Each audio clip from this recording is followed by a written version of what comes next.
Welcome to my YouTube channel all time study. आज आपकी Pratima Soni ma'am SSC MTS exam 17 मई first shift का paper लेकर आए हैं, साथ साथ अलग फैक्ट के साथ साथ।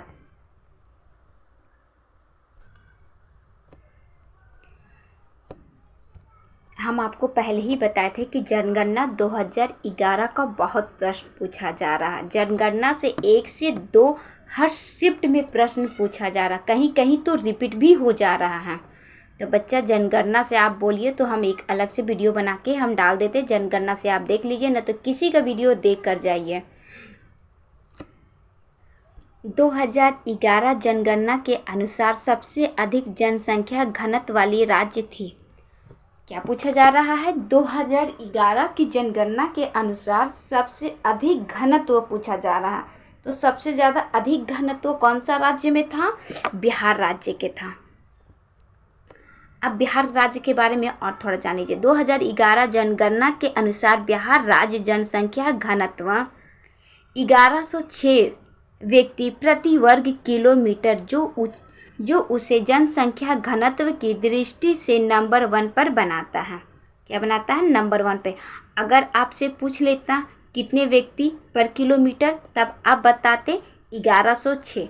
तो हो सकता है अभी आगे यानी कि 19 तारीख तक पेपर आपका चलने वाला है, फिर यही पेपर जून में है, बीच में गैपिंग है, फिर जून में स्टार्ट है। तो बच्चा इसे ये डेटा को आप याद रखिएगा, 1106 प्रति व्यक्ति किलोमीटर। और अगर आप एग्री हो कि मैम हमें जनगणना पे एक वीडियो बना दीजिए तो कमेंट कर दीजिएगा। जनगणना पे हम एक अलग से वीडियो बना देंगे 2011 का, क्योंकि आप खुद देख रहे हर शिफ्ट में 2011 का जनगणना पूछा जा रहा है। प्राचीन काल में किस भाग को कलिंग कहा जाता था? मतलब किस भाग को कलिंग कहा जाता था? भाग की जगह राज्य भी हो जा सकता है। किस राज्य को कलिंग कहा जाता था? तो ये बच्चा उड़ीसा राज्य को कलिंग कहा जाता था। किसको? उड़ीसा राज्य को कलिंग कहा जाता था। कलिंग का युद्ध 261 ईस्वी अशोक के साथ हुआ था। किसके साथ? 261 ईस्वी में कलिंग का युद्ध हुआ। कब था? प्रश्न वही पूछा जा रहा, बस घुमा फिर। आप कभी शिफ्ट में कुछ कल युद्ध से पूछा गया था कि युद्ध से मतलब किस सन में ये युद्ध हुई। फिर पूछा गया, क्या पूछा गया कि इस युद्ध के बाद अशोक धर्म ने बौद्ध धर्म को अशोक अपनाया, ऐसा करके कुछ प्रश्न था। तो बस प्रश्न वही है, थोड़ा आप अगर अच्छे से पढ़ लीजिए, जो प्रश्न जैसा भी आए आप उत्तर देने के लिए तैयार रहेंगे। इससे अलग फैक्ट क्या निकल सकता था? कलिंग का युद्ध 261 ईस्वी अशोक के साथ। अशोक ने इस युद्ध को लड़ा भी था और जीत भी गया था। जीतने के बाद भी वो खुद को हारा हुआ महसूस करता था। क्यों? क्योंकि वो एकदम शांत हो गया था। इतना भारी रक्तपात खून को देखकर वो एकदम शांत हो गए थे और बौद्ध धर्म को अपना लिए थे। कौन? अशोक ने बौद्ध धर्म को अपना लिया था। कब? भारी रक्तपात देखकर। 261 में यह युद्ध कलिंग का हुआ था। कहाँ हुआ था? उड़ीसा राज्य में हुआ था। उड़ीसा राज्य को ही पहले कलिंग कहा जाता था। तो अगर इसके बारे में और कुछ जानकारी हासिल करना हो तो आप हमें बता दीजिए कमेंट बॉक्स में, हम बता देंगे। मैंडोली क्वीन किसे कहा जाता है? मैंडोली क्वीन किसे कहा जाता है? ये कहा जाता है बच्चा लता मंगेशकर को कहा जाता है। किसको? लता मंगेशकर, जो हमारे बीच अब नहीं है। स्वर कोकिला भी किसे कहा जाता है? लता मंगेशकर को ही कहा जाता है। इसे स्वर कोकिला के नाम से भी जाना जाता है। लता मंगेशकर जी को 2001 में भारत रत्न से सम्मानित किया गया था। कब किया गया था? 2001 ईस्वी में भारत रत्न से सम्मानित किया गया था लता मंगेशकर जी को। अब हमारे बीच वो नहीं है। बच्चा क्लास में आए तो लाइक सब्सक्राइब जरूर कीजिए। मोतीलाल नेहरू और चित्तरंजन दास ने किस आंदोलन के बाद वकालत छोड़ दी? अब देखिए, ये प्रश्न 2 दिन पहले कैसे पूछा गया था, आज कैसे पूछा गया है। इसलिए जो बोलते बेटा अगर हम अलग से कुछ फैक्ट बताते तो उसे बहुत ध्यान से आप देखा कीजिए। मोतीलाल नेहरू और चित्तरंजन दास ने किस आंदोलन के बाद वकालत छोड़ दी थी। ये आंदोलन कौन सा था? असहयोग आंदोलन ही तो था, जो हम सरकारी वकील नहीं बनते थे, सरकारी वकील वकालत छोड़ दिए थे, सरकारी टीचिंग करना छोड़ दी थी, तो क्या था? असहयोग आंदोलन ही था। अब ये असहयोग आंदोलन फिर बंद कब हुआ और क्यों बंद किया गया? ये भी प्रश्न पूछा जा सकता है कि असहयोग आंदोलन बंद क्यों किया गया, कब बंद किया गया और किसके लिए असहयोग आंदोलन प्रारंभ हुआ था। तो ये रॉलेट एक्ट के बाद असहयोग आंदोलन प्रारंभ हुआ था और ये बंद हुआ था कब? चौरा चौरी हत्याकांड कब हुआ था? 4 फरवरी या 5 फरवरी आता है, 4 या 5 फरवरी 2022। सॉरी बच्चे, ये 2000 बोलते 1900, एक सेकेंड, थोड़ा सा टाइम दीजिए। 5 फरवरी 1922 चौरा चौरी हत्याकांड 1922 में हुआ था। इसी के बाद महात्मा गांधी जी बोले कि हमारे युवा नेता बिगड़ रहे, यानी कि हमारे बच्चे बिगड़ रहे हैं, तो वो असहयोग आंदोलन को बंद कर दिए थे। कब बंद किए थे? 12 फरवरी को। 12 फरवरी को असहयोग आंदोलन बंद हो गया था। चौरा चौरी हत्याकांड 4 फरवरी रात को हुआ था, 5 फरवरी को पता चलता है, इसलिए किसी बुक में 4, किसी बुक में 5 को रहता है। चौरा चौरी हत्याकांड के कारण ही असहयोग आंदोलन को बंद करना पड़ा। उसके बाद जब असहयोग आंदोलन बंद हो गया 1923, ठीक 1 साल बाद, कब? 1 साल बाद, ये 22 में हुआ था, ये 23 में स्वराज पार्टी का गठन मोतीलाल नेहरू और चित्तरंजन दास द्वारा किया गया था। अब आपसे पूछा जा सकता है स्वराज पार्टी का गठन कब हुआ था, तो आप प्रश्न लगा देंगे 1923 में हुआ था। किसने किसने किया था? तब आपके ऑप्शन में या फिर मोतीलाल नेहरू या फिर चित्तरंजन दास, या फिर दोनों हो सकता है, ए बी करके आपको दोनों दे दें, ए और बी दोनों राइट है। तो मोतीलाल नेहरू चित्तरंजन दास किस पार्टी का? स्वराज पार्टी का गठन किए थे। बच्चा इस तरह पढ़ा कीजिए। टोक्यो ओलंपिक में भारत को कुल कितने पदक मिले? टोक्यो ओलंपिक में भारत को कुल कितने पदक मिले? ये मिला बच्चा 7। अब मैम इसमें बता दीजिए 7 कौन कौन सा, कितना गोल्ड मिला है, कितना रजत मिला है, कितना कांस्य मिला, ये भी पूछा जा सकता है, क्योंकि पेपर तो अभी जून में भी चलने वाली है और आप देख रहे हैं कि पेपर रिपीट भी हो रहा है। तो एक स्वर्ण, अब स्वर्ण कौन जीता है, क्योंकि स्वर्ण बहुत इंपॉर्टेंट रखा जाता है। 2 रजत और 4 कांस्य। 1 स्वर्ण, 2 रजत और 4 कांस्य। गोल्ड जीतने वाले, 1 गोल्ड मिला है। गोल्ड जीता कौन है? नीरज चोपड़ा जीता है। किसके लिए? भाला फेंक के लिए। कट गया है क्या? भाला फेंक वही है बेटा, फेंक, भाला फेंक के लिए कौन? नीरज चोपड़ा। नेक्स्ट, वर्षा मापी यंत्र को क्या कहा जाता है? वर्षा मापी यंत्र को क्या कहा जाता है? हेटोमीटर कहा जाता है। क्या कहा जाता है? हेटोमीटर कहा जाता है वर्षा मापी यंत्र को। अब भूकंप नापा जाता है। क्या नापा जाता है? भूकंप। भूकंप मापी यंत्र को क्या कहा जाता है? भूकंप की तीव्रता अवधि को पता लगाने के लिए सिस्मोग्राफी का यूज करते हैं। किसको यूज करते हैं? सिस्मोग्राफी का इस्तेमाल किया जाता। आप यहाँ पे हटा दे रहे हैं हम इसको, हाँ यहाँ पे है सिस्मोग्राफी। आप चाहे तो इसकी स्क्रीनशॉट ले लीजिए। आगे शिफ्ट में पूछा जा सकता है कि भूकंप मापने वाले यंत्र को क्या कहते हैं। नेक्स्ट,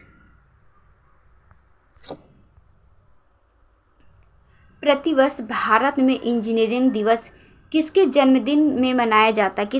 किसके जन्मदिन पर मनाया जाता है? ये मनाया जाता है मोक्षगुंडम को जन्मदिन पर। अब ये मनाया कब जाता है? ये मनाया जाता है यह 15 सितंबर को। 5 सितंबर को शिक्षक दिवस आप मनाते हैं, ये मनाया जाता है 15 सितंबर को हर साल मनाया जाता है। 12 जनवरी को राष्ट्रीय युवा दिवस स्वामी विवेकानंद की जन्मदिन पर। 10 जनवरी को विश्व हिंदी दिवस, राष्ट्रीय हिंदी दिवस 14, अब 14 सितंबर को हम हिंदी दिवस मनाते हैं और विश्व में 10 जनवरी को मनाते हैं। नेक्स्ट, बजट 2023 में कॉरपोरेट टैक्स को घटाकर कितना कर दिया गया है? बजट 2023 में कॉरपोरेट टैक्स को हटाकर कितना कर दिया गया है बच्चा? यह कर दिया गया है 15। तो मैम पहले कितना था जो घटा के 15 कर दिया गया, अब कितना घटा है? तो हमें इसके लिए पहले जानना जरूरी है, तभी तो हम पता लगा सकते हैं कि कितना घटा है। तो पहले कितना था? ये 18 था, 18 से घटा के 15 कर दिया गया, यानी कि 3 घटा दिया गया है, 3 को माइनस कर दिया गया है। भारत में अब तक सबसे ज़्यादा बार आम बजट पेश करने वाले का रिकॉर्ड भारत के पूर्व प्रधानमंत्री मोरारजी देसाई के नाम पर है। सबसे ज़्यादा बार बजट कौन पेश किया है? तो पूर्व प्रधानमंत्री मोरारजी देसाई। अब आपको समझ में आ गया, चाहे तो आप इसके स्क्रीनशॉट ले लीजिए। आपसे ये भी प्रश्न बना के पूछा जा सकता है कि सबसे ज़्यादा बार बजट कौन पेश किया था, तो आप लगा देंगे पूर्व प्रधानमंत्री मोरारजी देसाई। नेक्स्ट, बेटा हमें बोलने में अच्छा नहीं लगता, प्लीज़ सब्सक्राइब की संख्या बहुत कम है, प्लीज़ सब्सक्राइब कर ले। अगर आप सब्सक्राइब नहीं करेंगे ना तो हम वीडियो बनाना छोड़ देंगे, क्लास लेना बंद कर देंगे। बहुत मेहनत लगता है बेटा, तो प्लीज़ एक बार मेहनत देखते हुए थोड़ा सा आप लोग आगे बढ़ा दीजिए, फिर हम नहीं बोलेंगे। अपना परिवार को थोड़ा सा बढ़ा दीजिए। ये वही प्रश्न घूम के आ रहा है, इसका बता रहा कि हम कितना इम्पोर्टेंट है। निम्नलिखित में से कौन सा अनुच्छेद शिक्षा से संबंधित है? कौन सा अनुच्छेद शिक्षा से संबंधित है? तो आपके ऑप्शन में 21 नहीं था, हम आपको बता रहे आपके ऑप्शन में 21 नहीं था, हम 21 लेकर आए हैं। आपके ऑप्शन में क्या था? 21 और 23 है।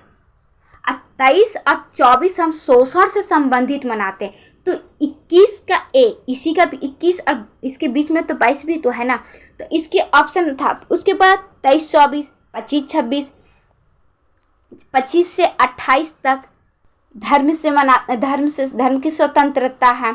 उसके बाद 19, 20 था, हमें बोलने की आज़ादी 20 में है। तो आपका ऑप्शन में एक ही था 20 और 23, तो आपको नहीं, नॉन ऑफ दिस भी नहीं था कि आप नॉन ऑफ दिस। तो जो बच्चे 21 और 23 में लगाए हैं वो राइट है। रियल में क्या होना चाहिए था?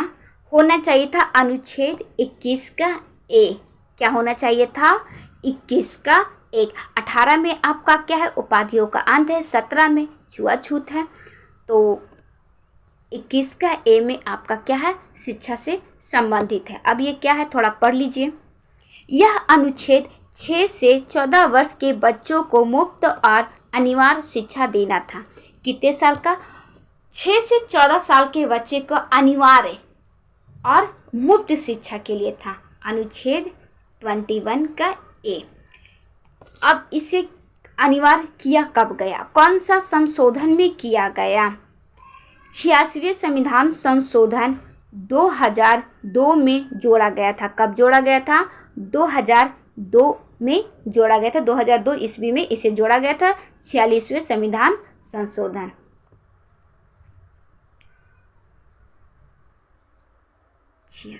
लिस्ट। अब देखिए हर शिफ्ट में एक पुस्तक से प्रश्न आ रहा है। One life is not enough. One life is not enough पुस्तक के लेखक कौन है? तो यह है नटवरसी। कौन है बच्चा? नटवरसी। कुछ और पुस्तक? माई कंट्री माई लाइफ पुस्तक के लेखक लाल कृष्ण आडवाणी है। माई कंट्री माई लाइफ, ये पुस्तक याद रखिएगा। आपका पेपर अभी उन्हें जो बच्चा पेपर देकर नहीं आए वो बच्चा एनालिसिस ज़रूर देखें। अभी तो 19 तारीख तक है, यानी कि कल तक है, और फिर यही पेपर जून में भी होने वाला। जो बच्चे के अभी नहीं हुआ है वो बच्चे का जून में होगा, तो बच्चा आप क्लास लेते रहिए। माई कंट्री माई लाइफ पुस्तक का लेखक लालकृष्ण आडवाणी हैं। Wings of fire APJ Abdul Kalam का है। ये बहुत बार पूछा जाता बेटा, रेलवे तो इसे एकदम इम्पॉर्टेंट रख लिया है। विंग्स ऑफ फायर किसका है? APJ अब्दुल कलाम का है यह पुस्तक। नेक्स्ट, डूंगर कप की शुरुआत कब हुई? डूंगर कप की शुरुआत कब हुई? तो ये हुआ 1888। डूंगर कप भारत की नहीं, एशिया की सबसे पुरानी फुटबॉल टूर्नामेंट है। क्या है? Football tournament. तो अब क्वेश्चन की संख्या इतना ही है बच्चा। ये 17 तारीख फर्स्ट शिफ्ट का पेपर है। तो जो बच्चे पेपर दे कर आए वो बच्चे मिला लें। जो बच्चे का पेपर है अभी 19 तारीख तक या जून में, वो बच्चे देख लें कि कैसे कैसे प्रश्न पूछा जा रहा है। बुक से पूछा जा रहा है, जनगणना से पूछा जा रहा है। और जनगणना पे अगर आपको वीडियो चाहिए, क्लास चाहिए, तो आप बोलिएगा मैम जनगणना पर लेकर आइए, तो हम जनगणना पे एक अलग से 2011 का जनगणना हम लेकर आएंगे। उससे जितना भी प्रश्न बनाया जा सकता है, जो पेपर में आने की संभावना है, हम उसे बना देंगे। तो अब आपकी सोनी मैम यानी कि प्रतिमा सोनी मैम विदा लेती है। फिर मिलते हैं GK GS की क्लास में। और आपको क्या करना है, आप सब बच्चे मिलके क्लास को शेयर करेंगे। एक बच्चे 10 बच्चे को शेयर करेंगे तो अपना परिवार वैसे भी बढ़ जाएगा बेटा। और लाइक सब्सक्राइब जरूर कीजिए।